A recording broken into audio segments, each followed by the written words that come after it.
Welcome, chosen ones. When heaven files a case, even silence is evidence. Allow it to sink in because God is not talking right now. He's pacing the courtroom of heaven, robes swinging, eyes blazing. The gavel is about to fall. Not on you, but on them. They felt they could afflict an innocent soul and then walk away as if the universe was blind. They thought that spiritual sins had no repercussions. Emotional assassins may get away unscathed. But this is a reality. In ancient law, providing false evidence resulted in more than just dishonor. It was the exact punishment they desired for the innocent. So what happens when hundreds of people come together to oppose a single chosen soul and heaven decides it's time to even the odds? You got it, mass spiritual expulsion. You're not playing fair. It's performing nicely. And let's be honest, some of these folks are about to learn the hard way that karma is more than just an emotion. It's God's legal assistant. Oh, and if you've ever wondered whether God takes betrayal personally, especially when it affects one of his own, fasten your seatbelt. Because now we'll see what happens when divine judgment is no longer postponed and becomes dangerous. Let's get to it. Number 1, they did not just lie to you. They lied to the divine about you. They did not just lie to you. They lied to the divine about you.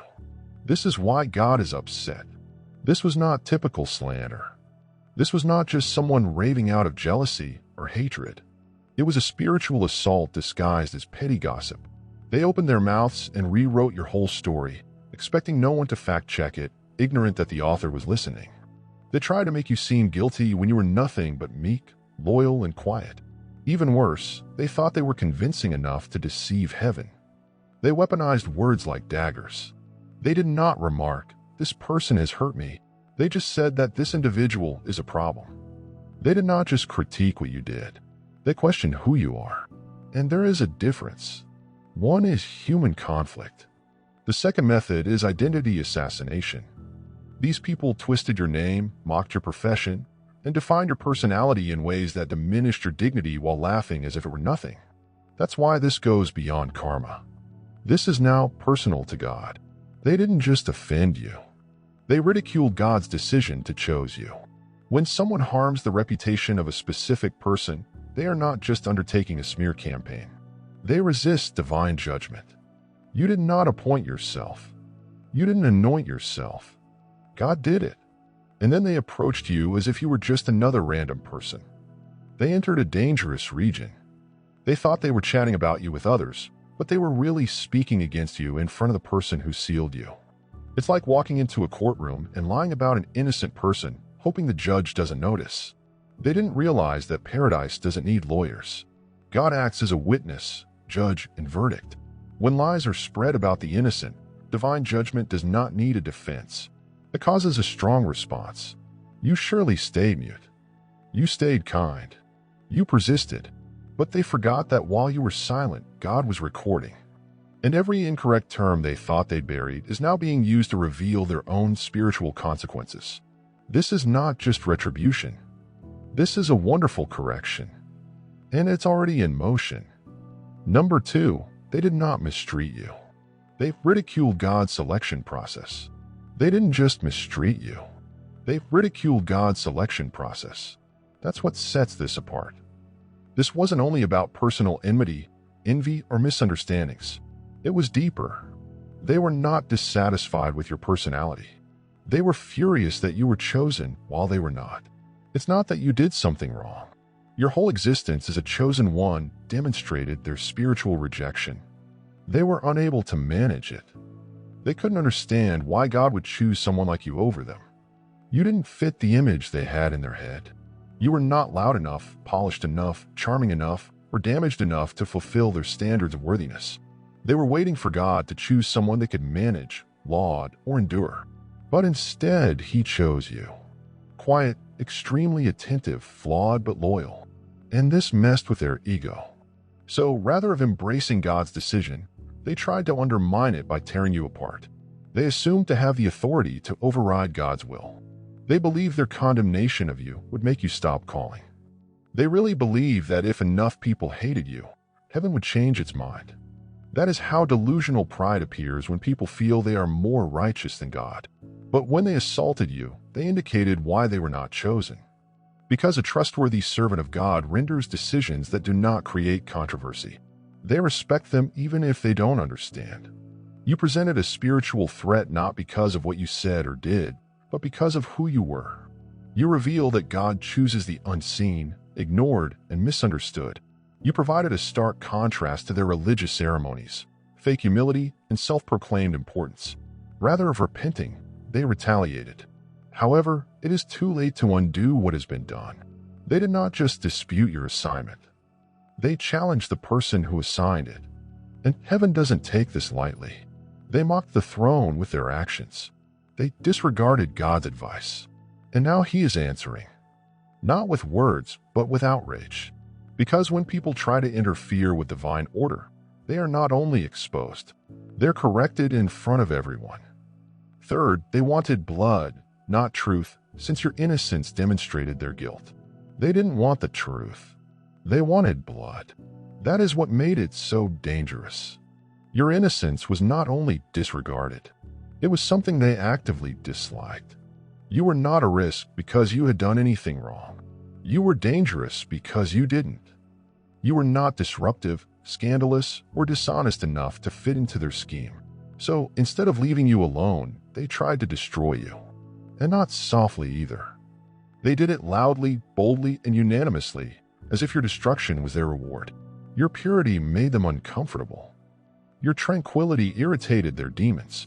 Your ability to remain respectful, grounded, and indifferent in the face of their assault revealed how corrupt they had become. They couldn't handle it. You didn't have to clap back or prove anything. Standing there with clean hands revealed all they had been hiding behind. Fake grins, made-up tales, and compelled alliances. They needed you to fall. They wanted you to snap. Because if you stayed anchored, their whole plan shattered. They needed something ugly about you to legitimize the filth they were already drowning in. But nothing stuck. You didn't give them what they wanted. And this drove them crazy. So they behaved like broken people do. They lied. They exaggerated. They created drama where none existed. They turned their guilt into a trial. And let's be honest, not all of them were intended to hurt you. They were seeking to delete you, damage your reputation, reduce your influence, and cancel your call. All because they couldn't bear the fact that you walked with a sense of favor. They never earned. It wasn't personal. It was spiritual. And when someone is spiritually out of sync, they will continuously want to crucify what is pure in order to feel better about what is corrupt. But God saw every twisted word. Every discussion occurs behind closed doors. Every trap is set. And now he's replying. Not because you are perfect, but because you were innocent in the face of clear hostility. They were looking for dirt, but God found a clean soul. And now he's making a strong call for justice. Number 4, God kept silent. He wasn't absent. Instead, he was collecting receipts. They saw God's silence as agreement. They interpreted his silence as disinterest. Or worse, he agreed with them. But they didn't realize that when God is quiet, it doesn't mean he's doing nothing. It's because he documents everything. Every mumbled slur, false smile, each lie said behind your back. Heaven did not disregard it. Heaven was archiving it.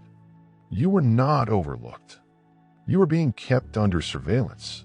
God did not interfere immediately because he recognized that the truth had to be presented without assistance. If he had stopped the storm too fast, many people would have questioned your authority. They would have believed you were saved instead of virtuous. But now there's no question. You did not just suffer it. You stayed clean throughout. And while they were busy setting traps, laughing, and waiting for your doom, God was preparing a legal case in the spirit that no one anticipated. Divine judgment does not always come crashing down like thunder. It may build up like a wave. It is quiet, weighty, and impossible to avoid once it is struck. God has not forgotten what they did. He didn't overlook how they treated you. He was only giving them time to repent. Not because they deserved it, but because you did. Because the compassion he offered them was his way of honoring the love you still felt for some of them, even if they did not deserve it. However, that moment is gone. What's coming is not emotional revenge. It is a legal rectification from the highest level. And it will be correct because God moves in the calm without confusion. It comes with receipts. Nothing will be emphasized. Nothing will be left out. Everyone involved will get a portion. And those who felt that if God existed, he would have stopped me, are about to experience what happens when God responds unexpectedly. You weren't forgotten. You were being guarded in slow motion. And now the judge is standing. Case closed. Number 5. They thought they were testing you, but they were on trial the whole time. They really believe they were testing you. You have patience, strength, and character. They poked at your wounds, pulled out your triggers, and expected you to collapse, lash out, or lose yourself. But they didn't realize you were never the one being tested. They symbolized your life, response, and quietness. It all exposed them. Heaven took notes. God did not allow the persecution to decide your survival. He knew you would. You were built for this. The actual goal was to divulge them, to show how much evil they were ready to consider, say, and do while they thought there would be no consequences. Your presence was a mirror. You expressed your jealousy. They tried to dress up as worried. You disclosed what they call protection. You expressed your anger. They sought to hide using bogus information. They may have walked away. They could have checked themselves. They might have chosen humility. Instead, they chose savagery. They chose it with full knowing.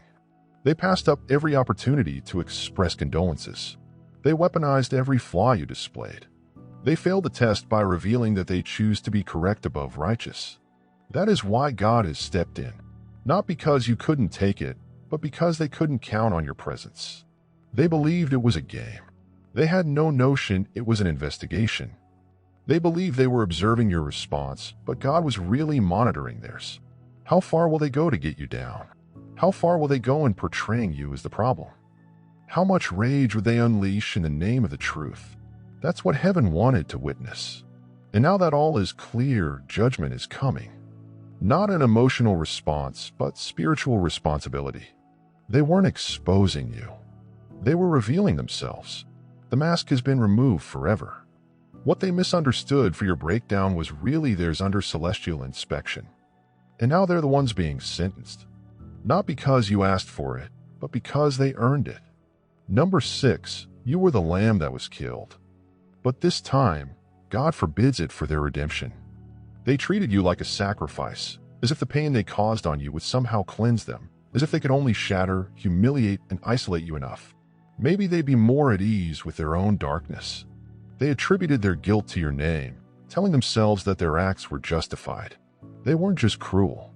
They were calculated. They banded together, spoke lies, and pretended to hand you over to the flames. It was some kind of obligatory cleaning. However, there was no redemption in their intentions.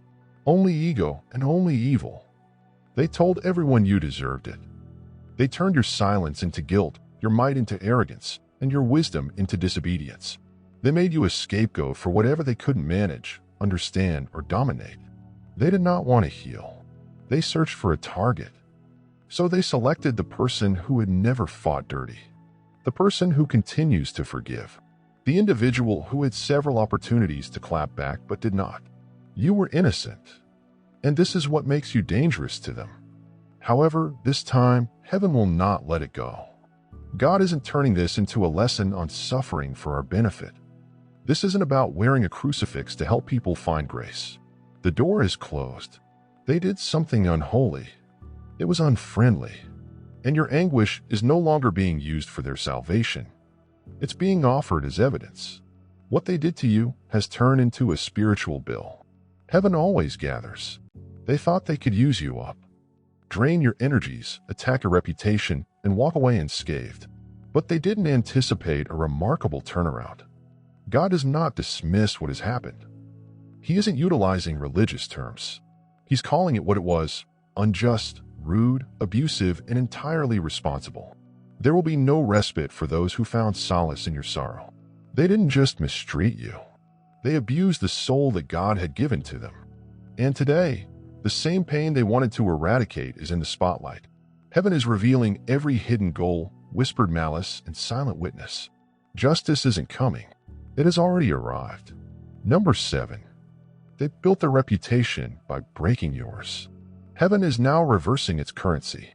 They didn't only harm your reputation, they used it. They turned your struggle into a story.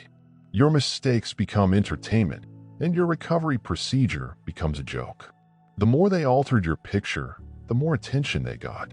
The more they humiliated you, the more powerful they felt. They increased their status by abusing your grief, which they referred to as truth-telling, venting, or just being honest.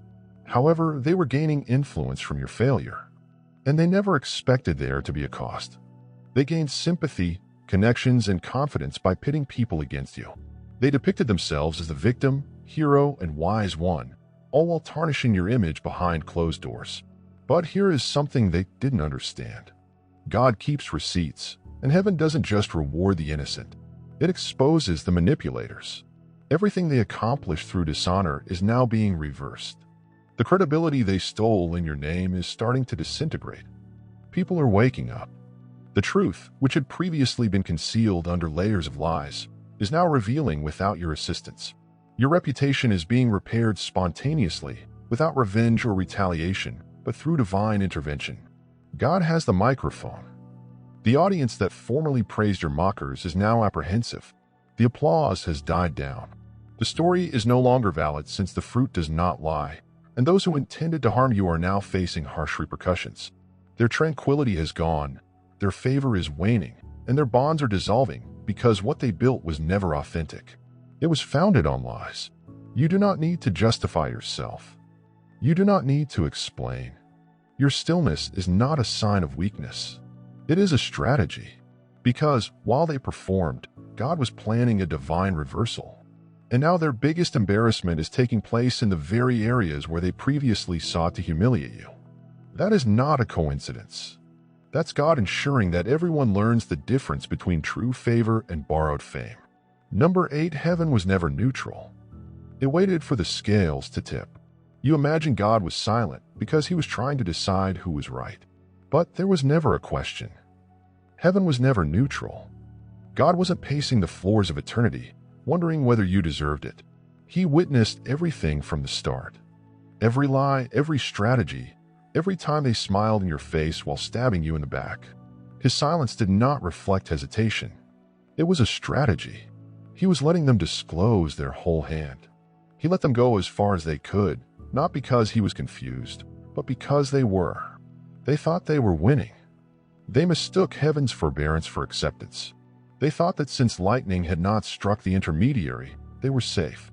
However, they were ignorant that divine time does not work in the same manner that the human ego does. God was not in a rush to hush them. He was enabling them to construct the same rope from which they would hang their own credibility. The longer they chatted, the more they revealed and exploited, the deeper their trap became. Now the scales have tipped. God never compared your worth to theirs. This was previously decided. He was determining how much injustice he could bear before responding. And now the measure is full. The gavel is coming down.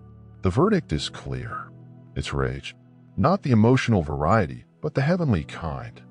The kind that rearranges everything. The kind that demolishes bogus power structures and exposes every lie used to advance the wrong people.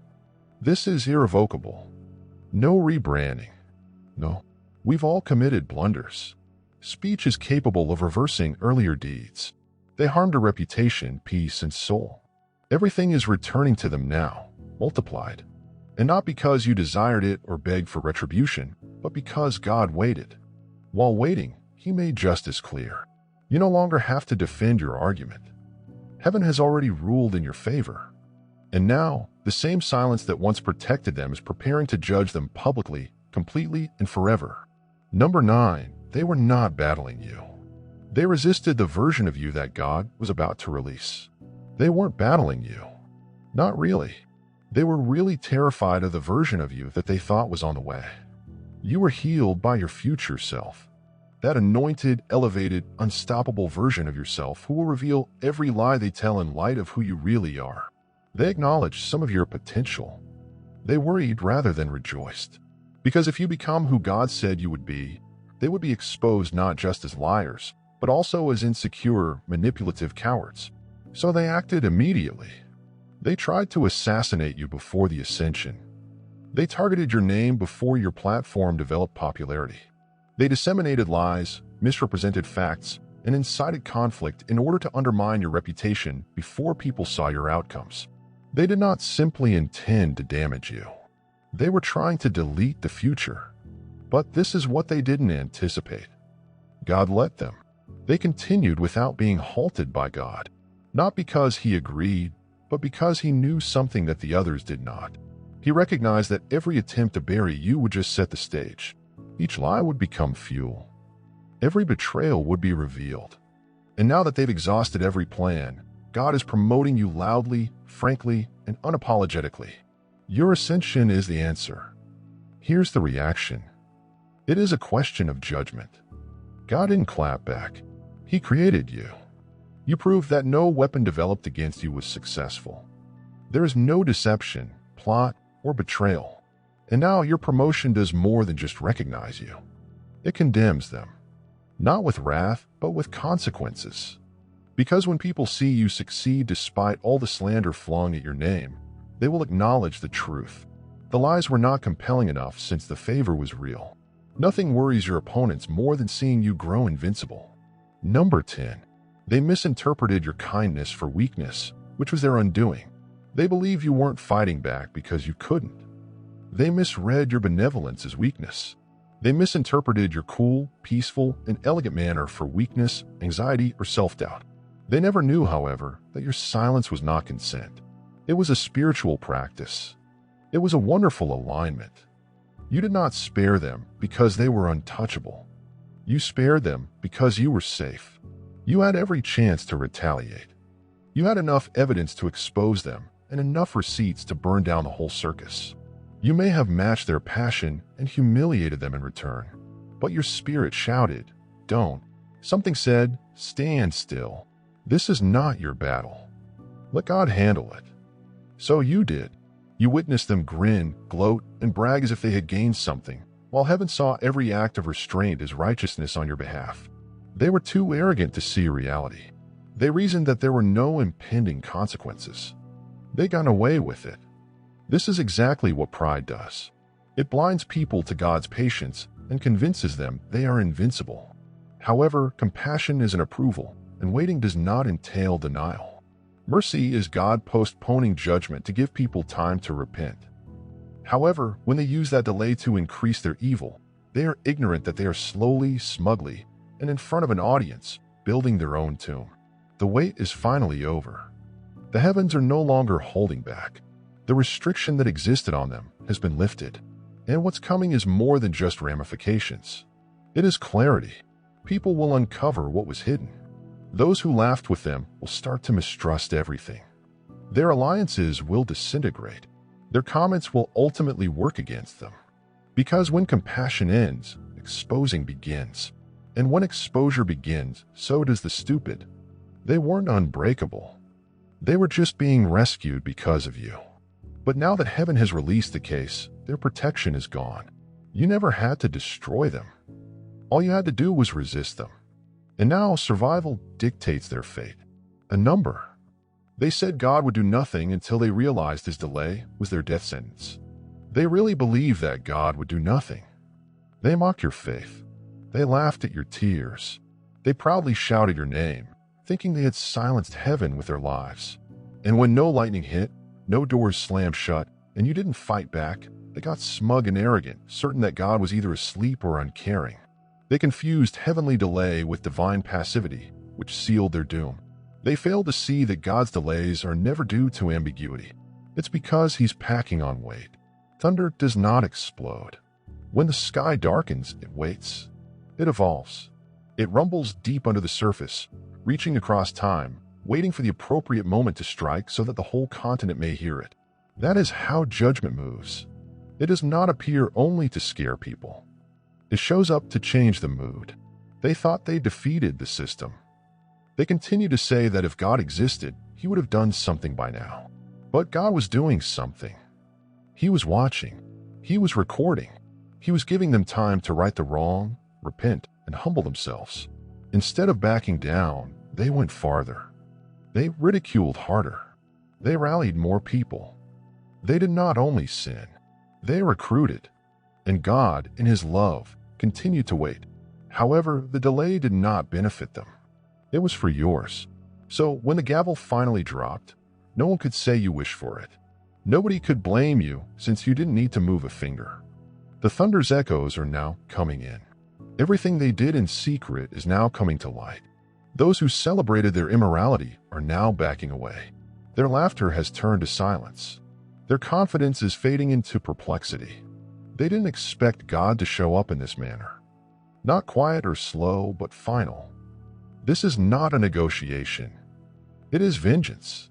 Not because you requested it, but because heaven authorized it. The God they thought was ignoring you is now the one they can't escape. The weight, which they mistaken for safety, was exactly what enabled their judgment to develop. Now the storm has come, and they are standing in the thunder that they said would never happen. A number. Your quietness was not a weakness. It was a legal strategy in the court of heaven. Your silence wasn't a loss. It wasn't a weakness. It wasn't passivity. It was a strategy. Not in the court of public opinion, but in the courts of heaven. While they shouted at you, they lied about you and twisted everything you said, you kept your composure. Not because you weren't sure what to say, but because you knew who was watching. You saw something that most people ignore. Sometimes the loudest argument is given in quiet. Every time you chose peace over retaliation, you were building a legal case. Not on earth, but in the unseen realm. What they did to you wasn't unimportant. It wasn't innocuous. It was calculated, consistent, and in some cases, cruel beyond words. But instead of combating evil, you stayed pure. You walked away rather than applauding. You held your head up while they tried to obscure your identity. You wept, but did not blaspheme. You broke down in private, but did not act out in public. And with each decision you made to keep your integrity, you provided heaven with further spiritual evidence. Restraint speaks volumes. Your silence documented every crime in real time. Every sigh. Every night. You couldn't sleep. Every second you held your lips, it was added to a sacred file carrying your name. And now the case has reached heaven's tribunals. And the judge does not dispute his choice. God is moving for you right now because you are silent. He is not coming in because you shouted loud enough. He's coming in because your silence exposed who you and they are. Your quiet wasn't empty. It was all about obedience. It was trust. And now it's your weapon. They believed you were disqualified, yet heaven used it to qualify you for divine intervention. They thought you lost. They thought you were done. But heaven saw something they didn't. A soul that refused to bend, and a spirit powerful enough to trust in God even when it hurts. Your vindication will not come quickly. It is legally justified. Heaven isn't only protecting you emotionally, it protects you legally. The case has been examined. The verdict is final, and it will be loud enough to drown out every lie they have ever spoken. A number. They try to write you off. God is now rewriting history with your name in gold. They assume they had the last word on your story. They reason that by removing your name from talks, altering occurrences, and weaving just enough believable lies, you would gradually disappear into the background. They meant to treat you as a footnote in a tale they controlled. So they used gossip to hide the truth. They crossed your name out of the rooms you helped design. They whispered just enough poison to influence public perception. And for a while, it seemed to work. People became cold and doors closed. Your character was questioned, and your presence was avoided. However, there is a plot twist that they did not expect. God has editorial authority over your story. Heaven does not need their approval to change the script. Every chapter they sought to erase is being restored, not only cured, but also redeemed. Your name isn't only being cleaned, it's being crowned. Because when God restores, He does more than just replace what has been broken. He raises it in front of those who tried to destroy it. You see, this isn't your usual vindication. This is excellent editing. God isn't just altering a few pages. He's rewriting the whole history. The pen is dipped in justice. The ink is imbued with dignity. The specific instances they sought to erase are now the reasons you're being promoted. The exact name they intended to tarnish is now permanently emblazoned in gold. Here's the best part. Heaven isn't consulting your enemies for permission. They do not have a vote. They are not permitted to edit. They cannot include footnotes or disclaimers in the miracle. God is writing in your life. All they can do now is watch God elevate the name that they promised would never rise again. Your story isn't completed. It was just interrupted. However, God is restarting the tale, and the next portion is being written with pride, honor, and unwavering strength. People who try to write you out will find your name etched in chambers that they will never be able to enter again. That's not retribution. This is what occurs when heaven transmits the truth. A number. They tried to invalidate you. Now God is demanding. They freely validate you. They thought they could get away with treating you like nothing. Then continue discreetly. They discredited you brazenly. They now want to make peace in the darkness. They spread lies in large numbers, yet they want to apologize in small groups. But God will not accept it. Not this time. Not after everything they had done. What they don't grasp is that repentance is more than just feeling bad. It is about making things right. They didn't only hurt your feelings. They damaged your reputation. They destroyed your reputation in places where you were not there to defend yourself. And now God isn't asking for quiet remorse. He is asking public restitution. The same voices that humiliated you will be expected to correct the record with equal vigor. They mocked you openly. They must now gladly respect you. They convinced others to look down upon you. Now they'll have to point those same people back to you and confess they were wrong. Because spiritual justice excludes shame. It's about divine balance. What was done in public must be repaired in public. Anything less would constitute incomplete regret. Heaven does not provide partial mending. This goes beyond vindication. This is a spiritual transaction. It is an act of reparation. Respect, opportunity, and reputation were taken from you and must be returned with interest. God isn't playing with your name. He saw the humiliation you experienced. He noticed you were quiet, calm, and polite while they dragged you. And now the gavel has fallen. Heaven is not seeking a private apology. It seeks popular approbation. And they'll have a choice. Restore what they have removed from your image, or face the judgment that comes when God must do it for them. Regardless, you will be noticed loudly, clearly, and powerfully. Because heaven does more than only heal reputations. It also restores dignity. And when God steps in, He does more than just defend your reputation. He establishes it. Allow them to talk. Allow them to twist their stories, change timelines, and claim they were innocent. Because at the end of the day, there was a judge who saw everything. And the courts of heaven are no longer in vacation. The gavel has struck. The judgment was etched in flames. And the truth. Your truth will speak louder than any lie they tried to cover you with. You were not just attacked. You were targeted for your brightness. You weren't just rejected. You were sacrificed so that their shadows wouldn't seem so gloomy. They never anticipated this, however. You were chosen not for destruction, but for divine expression. They thought that the suffering would kill you. They thought their manipulation would define you. However, all they did was make you recognizable.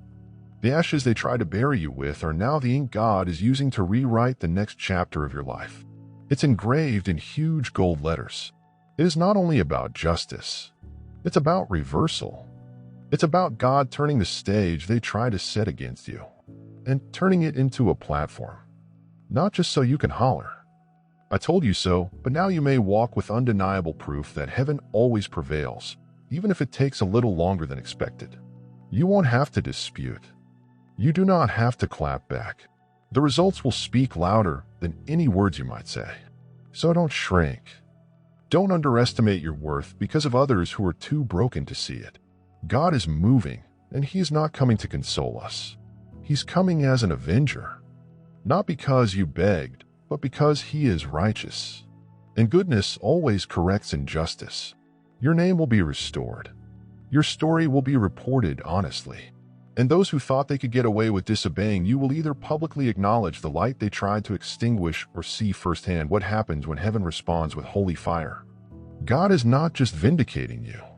He is establishing you. So take your hands off the wheel. The selected one, This is no longer your battle. Now it's time for God to shine, and you are the headline.